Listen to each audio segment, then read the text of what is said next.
Hello friends, మనం ఇవాళ ఉల్లిపాయ పచ్చడి ఎలా చేయాలో నేర్చుకుందాం.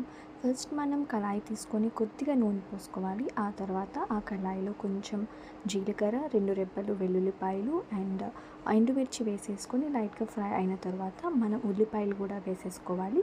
దీన్ని లైట్గా కుక్ అయిన తర్వాత మనం కొద్దిగా సాల్ట్ అంటే సరిపడా సాల్ట్ వేసుకోవాలన్నమాట. ఆ తర్వాత మనకి కొత్తిమీర కావాలంటే ఇప్పుడు వేసుకోవచ్చు, లేదా ఎండ్లో వేసుకోవచ్చు.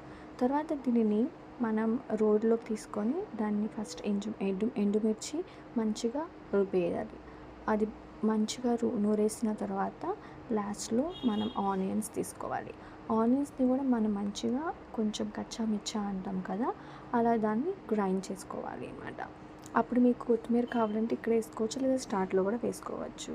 ఇప్పుడు దీన్ని ఇలా తయారైపోయిన తర్వాత వేడివేడిగా ఉన్న అన్నంలోకి తీసుకొని కలుపుకొని మంచిగా తింటుంటే చాలా అంటే చాలా బాగుంటుంది. ఏం కర్రీ చేయాలో తెలియనప్పుడు ఇలాగ క్విక్గా అయిపోయే ఈ ఉల్లిపాయ పచ్చడి మనకి ఎంతగానో హెల్ప్ చేస్తుంది. సో మీకు నచ్చితే ప్లీజ్ షేర్ అండ్ సబ్స్క్రైబ్.